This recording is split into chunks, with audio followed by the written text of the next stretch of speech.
हमारा भारत देश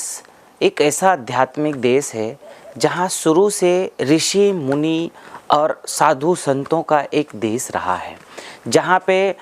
भगवान श्री राम से लेके भगवान श्री कृष्ण से लेकर के उनकी पूरी अध्यात्म जीवन हमारे इस भारत देश की संस्कृति पे रहा है। इसी कारण से भारत देश में आज भी जितना पूरा परिवारों में प्रेम स्नेह है, दया करुणा प्रेम, ये एक भारत देश की एक अद्भुत संस्कृति है, एक अद्भुत विरासत है। ये भारत देश ही ऐसा देश है जहाँ पे इस तरह का एक अच्छा माहौल है, जहाँ पे इतनी बड़ी संख्या में शाकाहारी लोग रहते हैं, जहाँ पे प्रेम और करुणा को समझते हैं। कई ऐसे देश हैं जहाँ पे प्रेम मानवता ये सब बहुत सारे चीज़ें नहीं हैं। ये बहुत सारा चीज़ें जो है हमारे देश की एक ऐसी संस्कृति की विशेषताएं हैं, ये हमें जो मिला है ये सब साधु संतों और उनके ज्ञानों से हमको मिला हुआ है।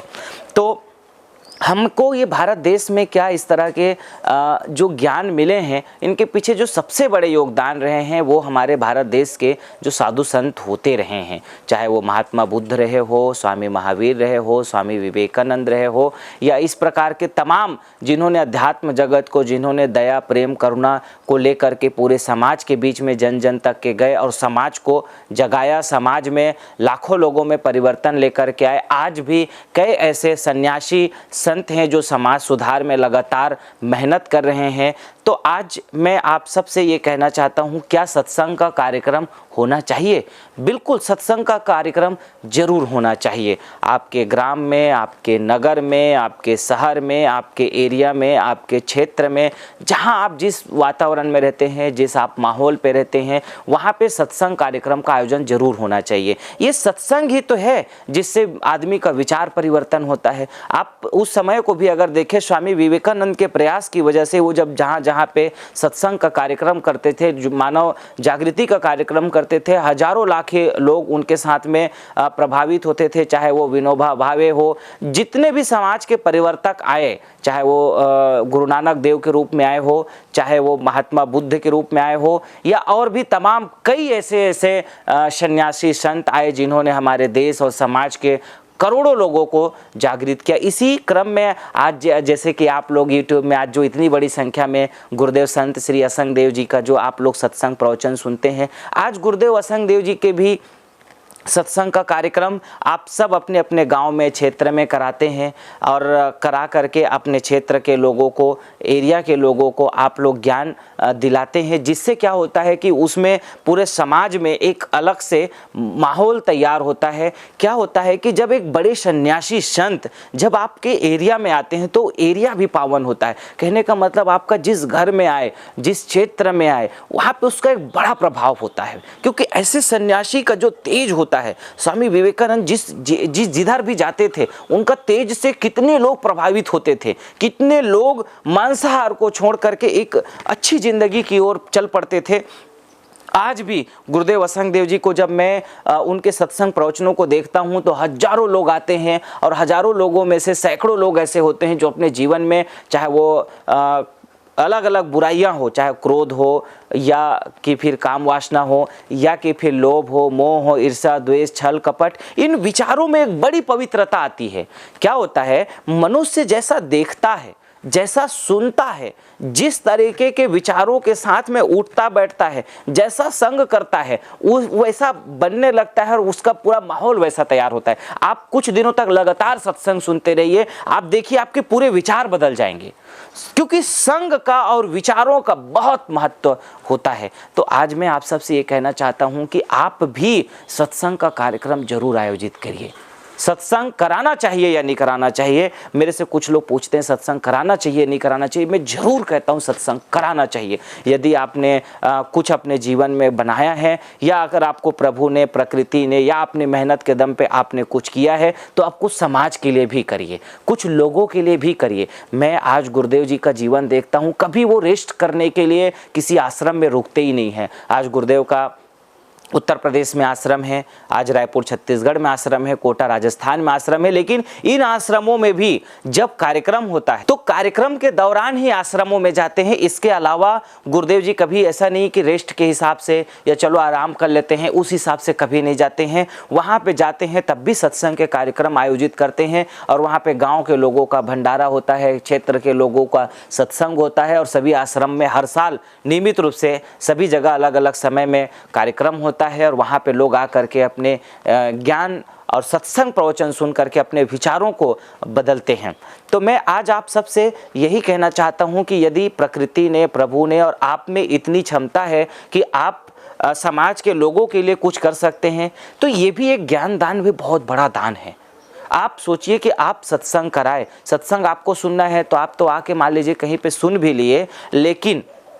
आप अपने जब क्षेत्र में बुलाते हो, अपने एरिया में बुलाते हो, तो एक तो आपकी यश और कीर्ति होती है और आप अपने दान को, अपने धन को एक ऐसी जगह पे लगा रहे हो जो किसी एक व्यक्ति के लिए नहीं है। क्योंकि जब सत्संग होता है तो टेंट लगता है, पंडाल लगता है, मंच लगता है, माइक लगता है, पूरी व्यवस्थाएं होती है, तो कुछ लोगों को रोजगार भी मिल रहा है। एक तो वो भी पुण्य हो गया कि कुछ गरीब बेचारे लोग हैं जिनको वो भी मिल रहा है। वहाँ पर आप प्रसाद बांटते हैं, भंडारा करते हैं या कुछ भी इस तरह के करते हैं, तो उधर गरीब लोग बेचारे जो आते हैं उनको कुछ ऐसा मेवा, मिष्ठान, प्रसाद जो आप बांटते हैं उनको प्रसाद भी मिल जाता है। इसके अलावा जो अलग अलग तरीके के लोग आते हैं जो कभी विचारों से प्रभावित नहीं हो रहते हैं, जो कई बुराइयों में फंसे रहते हैं, वो जब आते हैं और ऐसे महापुरुष के जब सानिध्य में बैठते हैं, संगदेव जी जैसे ऐसे ज्ञानी पुरुष के, तपस्वी पुरुष, ऐसे महापुरुष के सामने जब बैठते हैं तो पूरे विचार बदलने लगते हैं। तो मैं आप सबसे ज़रूर ये कहूँगा कि अगर आपके पास में क्षमता है, आपके पास में सामर्थ्य है, आपके पास अगर कैपेसिटी है, अगर आपने, भगवान ने आपको अगर ऐसी क्षमता दी है कि आप ऐसा सत्संग का कार्यक्रम आयोजित कर सकते हैं, तो आपको जरूर करानी चाहिए, पूरा प्रयास करना चाहिए। हम भी इस कार्यक्रम के आयोजन में आपको सहयोग करेंगे और अफवाहों में ना आए। कभी कभी क्या होता है कि जब आप सत्संग कराने जाते हैं तो कुछ अगर आपने कहा कि हमको सत्संग कराना है, आपने किसी से चर्चा की, वो आपके मनोबल को डाउन कर देते हैं कि अरे क्या ऐसी जगहों पे खर्च करोगे, तो उसमें आप अपने मनोबल को डाउन कर लेते हो। उसमें मनोबल डाउन करने की ज़रूरत नहीं है, अपने विचारों को परिवर्तित करने की ज़रूरत नहीं है। आपको अपने लक्ष्य में ध्यान रखना चाहिए कि आप जो जन कल्याण के लिए, परोपकार के लिए जो आपने सोचा है उसको जरूर आयोजित करना चाहिए। कभी कभी कई अलग अलग तरीके से लोग डरा देते हैं, जैसे कथा करानी होती है तो इसकी कथा नहीं, उसकी कथा कराओ, ऐसा बहका देंगे। जब मैं देखता हूँ गुरुदेव जी का कुछ लोग सत्संग कराने जाते हैं तो उसके बारे में भी कह देते हैं, अरे असंगदेव जी को क्यों बुलाना चाहते हो, उनके में तो लाखों रुपया खर्च होते हैं, जबरन उड़ा देंगे, जबकि जानते भी नहीं है कि खर्च कितना होता है। मैं स्पष्ट कर देना चाहता हूँ कि गुरुदेव का आयोजन बहुत सरल और बहुत सस्ते और आपके जैसे हिसाब से अच्छा कार्यक्रम करेंगे तो थोड़ी खर्च ज़्यादा होगी। जैसा आप जिस तरीके से आयोजन कराते हैं उस तरह से गुरुजी पहुंचते हैं। मैं तो गुरुदेव जी की एक बड़ी सरलता, एक बड़ी महानता उनमें देखी है कि जो बुलाते हैं गुरुजी को और जिसने दिल से और भाव से, श्रद्धा से पुकारते हैं, भला 4-6 महीना, साल भर जैसे भी हो, थोड़ा टाइम लगता है लेकिन गुरुदेव टाइम देने की कोशिश करते हैं। चाहे उसमें गुरुदेव कभी भेदभाव करने की कोशिश नहीं करते, क्योंकि एक संत के लिए सब बराबर होते हैं, अमीर गरीब, ऊपर नीचे, सबके लिए वो संभाव रखते हैं। ये मेरे गुरुदेव असंगदेव जी की एक बड़ी मैंने महानता देखी। कभी उन्हें मना नहीं करते, सबको सत्संग का कार्यक्रम देते हैं, सबके यहाँ पहुँचते हैं। जो जैसी आस्था रख करके, जो जैसे भाव रख करके गुरु जी के पास पहुँचते हैं, गुरुदेव जी लगातार उनके पास पहुँचते हैं और उनको और उनके परिवार को शिक्षा दीक्षा दे करके, उनके समाज के लोगों को शिक्षा दीक्षा दे करके उनको जागृत करते हैं और ऐसे ही विचार परिवर्तित होते हैं और लोग आज जो सद राह पे चल रहे हैं, ये हमारे ऋषि मुनि और साधु संतों का ही देन है। तो अगर आप सत्संग नहीं कराएंगे, अगर आप अच्छे विचारों को नहीं करेंगे तो समाज तो दिन रात बिगाड़ने में लगा हुआ है। आज टीवी देख लीजिए, यूट्यूब देख लीजिए, इतनी अश्लीलता परोसी जा रही है, इतने सारे चीज़ों के ऊपर खर्च की जा रही है। मतलब आप एक एक पिक्चर बनाने में 100-100 करोड़ खर्च करते हैं, 200-200 करोड़, 500-500 करोड़, 1,000 करोड़ तक पिक्चर बनाने में खर्च कर देते हैं। और उसका प्रभाव क्या पड़ता है, उससे समाज के हजारों लोगों को पता नहीं क्या वो शिक्षा देना चाहते हैं, क्या वो कहना चाहते हैं, पता नहीं। कुछ तो मूवी अच्छी होती है, मान लीजिए कि जो समाज समाज कल्याण के लिए बनी, लेकिन इसके अलावा जो 90% मूवियाँ बनती हैं वो केवल और केवल समाज के लोगों का एंटरटेनमेंट के लिए बनती है, और एंटरटेनमेंट नहीं, समाज को एक आज बड़ी गलत दिशा की तरफ लेके जा रहे हैं। जब वहाँ पे इतना खर्च किए जाते हैं, एक एक विज्ञापन बनाने में लाखों रुपया खर्च कर देते हैं, एक एक धारावाहिक बनाने में लाखों रुपया खर्च करते हैं, जिससे केवल समाज में अश्लीलता और गंदगी फैलती है, और अलग अलग तरीके के कार्यक्रमों में लोग हजारों लाखों रुपया खर्च कर देते हैं। तो क्या सत्संग आयोजन के लिए थोड़ा खर्च नहीं होनी चाहिए? सत्संग आयोजन में खर्च क्या होगा? सत्संग आयोजन में टेंट लगेगा तो किसी गरीब को रोजगार मिल जाएगा, बेचारा जो टेंट लगाने वाले हैं उनको, और जो सत्संग के में जो व्यवस्थाएं होंगी, अगर भंडारा होगा तो कुछ लोगों को शुद्ध अन्न जल भोजन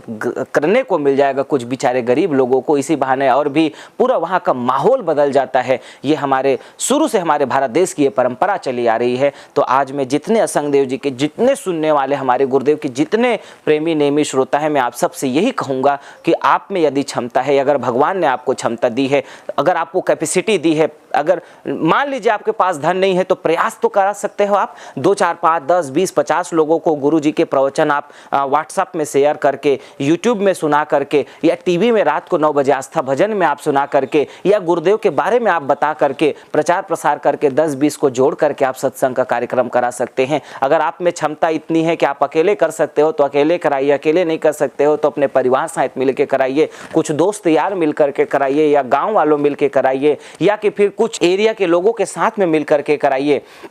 सबका सहयोग लेकर के कराइए, अकेले नहीं कर सकते हैं तो, क्योंकि प्रयास करने से ही होता है। अगर आप अकेले प्रयास कर लोगे, अगर आपने ठान लिया है कि मुझे ये करना है, और आप अगर कोशिश करते हो कि आपको करना ही करना है, तो आप निश्चित रूप से कर सकते हो। बस आपको ठानने की जरूरत पड़ती है। आदमी अगर ठान लेता है तो वो सब कुछ कर सकता है जो वो करना चाहे। तो मैं आज आप सबसे यही कहूँगा कि अच्छाई के लिए ठानो, जनहित के लिए ठानो, लोकहित के लिए ठानो, देश हित के लिए ठानिए, और देश हित के लिए ठान करके ऐसे महान संतों को बुला करके सत्संग का कार्यक्रम का आयोजन जरूर कराना चाहिए। जरूर आप सबको प्रयास करना चाहिए। अगर आपको लगता है कि गुरुदेव असंगदेव जी को आप बुलाना चाहते हैं, आप, हमारी टीम पूरी आपके साथ समर्पित है। आप अगर इस तरह के बढ़िया आयोजन कराना चाहते हैं, जन कल्याण के लिए, लोकहित के लिए, राष्ट्र कल्याण के लिए, अपने माता पिता की स्मृति में, अपने घर परिवार के जीवन को धन्य करने के लिए,